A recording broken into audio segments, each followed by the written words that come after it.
말씀의 본문인 시편 23편을 다시 한번 낭독하도록 하겠습니다. 시편 23편. 다윗의 시. 여호와는 나의 목자시니 내게 부족함이 없으리로다. 그가 나를 푸른 풀밭에 누이시며 쉴 만한 물가로 인도하시는도다. 내 영혼을 소생시키시고 자기 이름을 위하여 의의 길로 인도하시는도다. 내가 사망의 음침한 골짜기로 다닐지라도 해를 두려워하지 않을 것은 주께서 나와 함께 하심이라. 주의 지팡이와 막대기가 나를 안위하시나이다.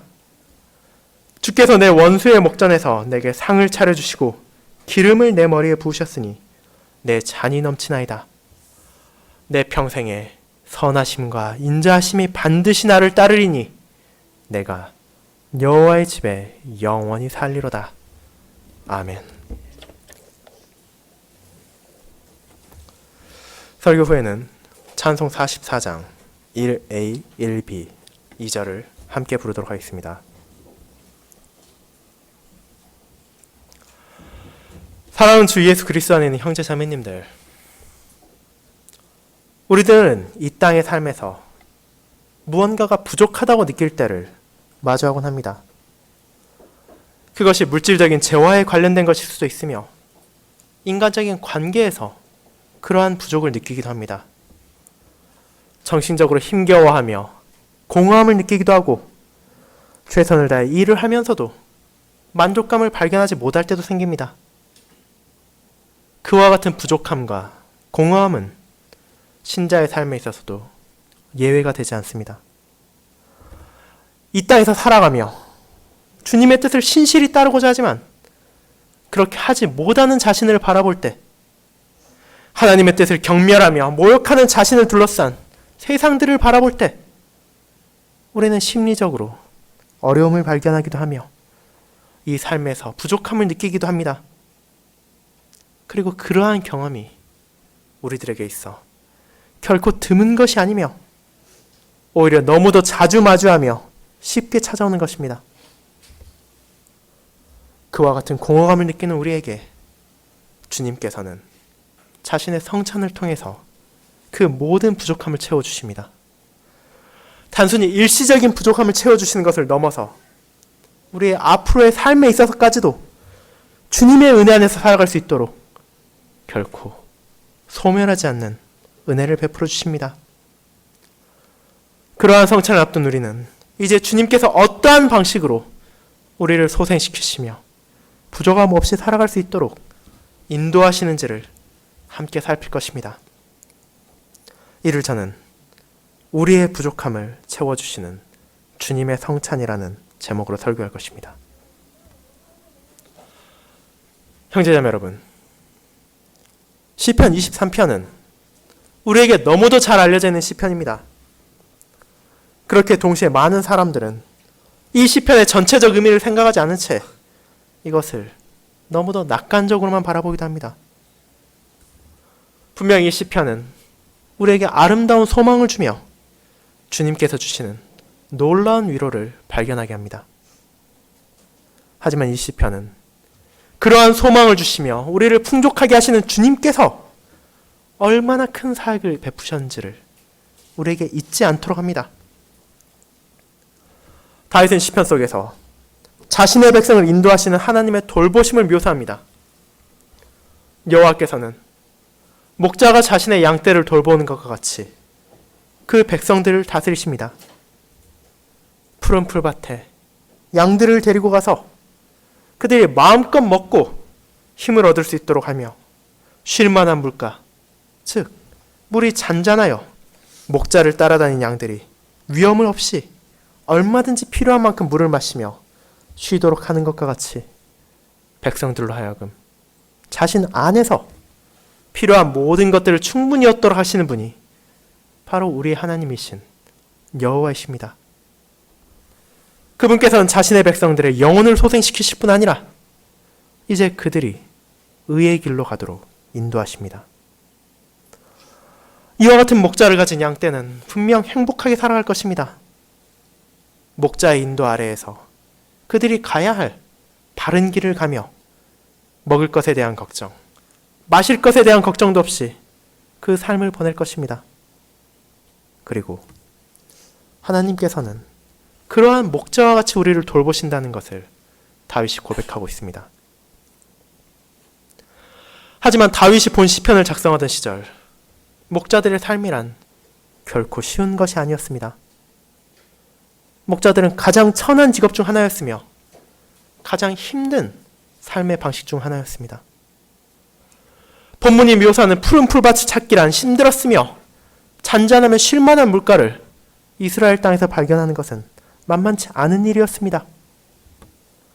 다윗, 그 자신 역시도 아버지의 양떼를 치며 실제로 그러한 것이 얼마나 힘든지를 깨달았으며 그 삶 속에서 단순히 양들을 먹이고 마시게 하기 위한 초장과 물가를 찾는 그 이상으로 위험한 일이 생기기도 한다는 것을 알고 있었습니다. 그가 사울 왕에게 말했던 것과 같이 목자의 삶에는 곰이나 사자와 같은 맹수의 습격도 있었으며 때때로 그러한 짐승들은 목자를 해하고 양떼를 잡아가려고도 했습니다.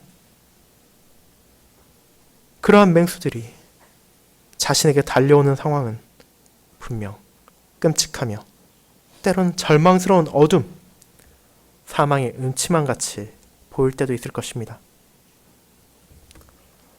그렇게 신자가 자신들의 삶을 너무도 쉽고 순탄하게만 생각해서는 안 된다는 점을 다윗은 잊지 않습니다.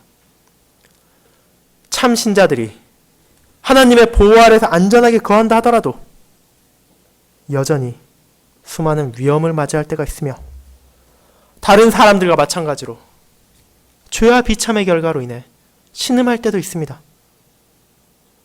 그것을 다윗은 사망의 음침한 골짜기라는 표현으로 드러냅니다. 사망의 음침한 골짜기란 어둠으로 가득 차서 우리 눈앞에 아무것도 보이지 않는 캄캄한 골짜기라고도 표현할 수 있습니다. 눈앞에 아무것도 보이지 않는다면 그 어둠은 우리를 두렵게 만들 것이며 우리가 길을 잃고 헤맬지도 모른다는 자연스러운 생각을 떠올리게 할 수도 있습니다. 그런데 그와 같은 길을 가면서도 어떻게 두려워하지 않으며 무서워하지 않을 수 있겠습니까? 그러나 다윗은 신자가 그러한 상황을 인내할 수 있다는 것을 보여줍니다. 바로 목자이신 우리의 주님께서 그러한 어둠 속에서도 아무것도 보이지 않는 칠흑 같은 계곡에서도 우리를 버리지 않으시고 우리와 함께 하시며 그분의 지팡이와 막대기로 양을 보호하는 것 같이 자신의 백성들을 보호하시기 때문입니다. 그렇게 이 시편은 평안한 시기, 부족함 없는 상황만을 말하는 것이 아니라 신자의 삶에서 찾아올 수 있는 어려운 상황 속에서도 주님께서 우리와 함께 하신다는 것을 보여줍니다. 그렇기에 다윗의 신자가 그러한 상황을 마주한다 하더라도 1절에 나오는 대전제로 인해 두렵지 않을 것임을 밝힙니다. 그것은 바로 여호와 하나님께서 자신의 목자이기 때문에 그에게 부족함이 없다는 것입니다. 자신의 힘과 지혜를 사용하여 양떼를 바르게 인도하고자 하는 선한 목자와 같이 여호와 하나님께서는 그분의 권능과 그분의 지혜로 그분의 백성들을 인도하십니다. 이 땅의 목자는 아무리 지혜를 모으고 아무리 힘을 가다듬는다 하더라도 양떼를 잃기도 하고 그 자신이 위험에 처할 때도 생길 것입니다. 하지만 전능하신 하나님께서는 그분의 한없는 지혜와 무한하신 능력으로 인해 그 양떼를 어떤 상황에서라도 지키시며 돌보실 것이기에 비록 사망의 음침한 골짜기로 표현된 우리 삶의 극한의 어려움을 마주한다 하더라도 신자들은 결코 두려워하지 않고 목자이신 주님을 신뢰할 수 있다는 것을 보여주는 것입니다. 그와 같이 주님을 신뢰하는 자들에게 아버지께서는 원수들 앞에서 상을 차려주시고 기름을 머리에 부으심으로 잔을 넘치게 하신다는 그 큰 영광을 베푸실 뿐 아니라 그분의 선하심과 인자하심을 평생에 걸쳐 경험하며 이로 인해 하나님과 함께 영원히 거하고자 하는 아름다운 소망을 가지게 하십니다. 형제자매 여러분, 우리가 그러한 소망을 가질 수 있는 것은 바로 우리 주 예수 그리스도로 인한 것입니다.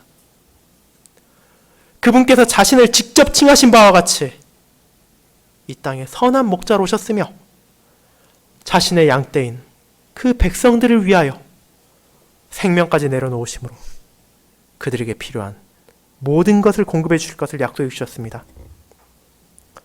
이제 주님께서는 성찬을 제정하심으로 연약한 우리의 믿음을 강화시키시며 우리가 주님의 복음을 다시 한번 바라보며 소망을 가지도록 하십니다. 오늘 우리 앞에 놓인 성찬상을 통해 우리는 원수들 앞에서 하나님의 은혜가 베풀어진다는 것을 바라보게 됩니다. 외부의 적들, 세상과 마귀와 죽음만이 아니라 우리 자신 안에 존재하는 원수인 옛 본성까지라 하더라도 우리의 부족함을 채우심으로 충만하게 하시는 하나님의 은혜를 가로막지 못합니다. 이러한 성찬을 통해 주님께서는 자신의 몸과 피를 참된 믿음으로 먹고 마시게 하셨으며 그분의 사역을 기념하며 그분의 죽으심을 필요로 했던 우리 자신의 죄에 대해서는 슬퍼하며 주님께서 우리에게 베풀어 주신 죄 용서의 은혜에 대해서는 더욱더 감사하게 될 뿐 아니라 다시 한번 소망을 붙잡고 주님을 바라보며 남아있는 삶을 살아갈 수 있도록 영적인 양식을 공급해 주십니다. 이러한 영의 양식 속에서 우리의 믿음이 성장하며 성령 하나님의 인도를 통해 의의 길을 계속해서 나아가는 삶을 우리는 살아가게 되는 것입니다. 그렇기에 주님 안에서 우리에게는 부족함이 존재하지 않습니다. 우리가 자기 자신을 바라볼 때는 여전히 연약하며 실패하며 상처를 받고 모자란 것이 너무도 많은 것은 사실입니다. 그 누구보다도 우리 자신이 그러한 부족함을 알고 있습니다. 하지만 우리의 부족함과 우리의 연약함을 아시는 주님께서는 성찬을 통해 다시 한번 우리의 부족을 채워주실 뿐 아니라 우리가 진정으로 바라보아야 하며 진정으로 구해야 하는 것을 주님께서 이미 베풀어 주셨으며 또 지금 이 순간에도 베풀고 계신다는 것을 떠올리게 합니다. 우리가 성찬을 통해 그리스도의 몸과 피를 먹고 마실 때 주님께서 주신 은혜가 얼마나 큰지를 생각하며 그분께서 지금 이 순간에도 우리를 돌보고 계신다는 사실을 떠올리게 됩니다. 우리의 선한 목자이신 주님께서 자신의 몸과 피를 우리에게 주심으로 양떼들이 목자의 인도에 따라 부족함 없이 먹고 마심과 같이 이 험난한 세상 속에서도 주님의 인도로 우리의 영적이며 천상적인 생명이 결코 굶주리지 않으며 어떠한 부족도 없도록 하시는 것입니다. 이 성찬을 통해 우리의 영혼은 길러지며 강건해지며 위로를 받을 뿐 아니라 새로워지며 회복됩니다. 그렇게 우리는 이를 통해 부족함 없이 베풀어지는 주님의 은혜 속에서 다시 한번 힘을 내어 살아갈 수 있습니다. 비록 우리 자신이 연약하고 부족하다 하더라도 주님 안에서 충만하며 거룩하게 살아갈 수 있는 인도를 받기 때문입니다. 이러한 주님의 상이 우리 앞에 차려져 있습니다. 믿음으로 이를 먹고 마시며 이를 통하여 표하고 인치신 우리의 주님, 선한 목자이신 예수 그리스도를 바라보시길 바랍니다. 아멘.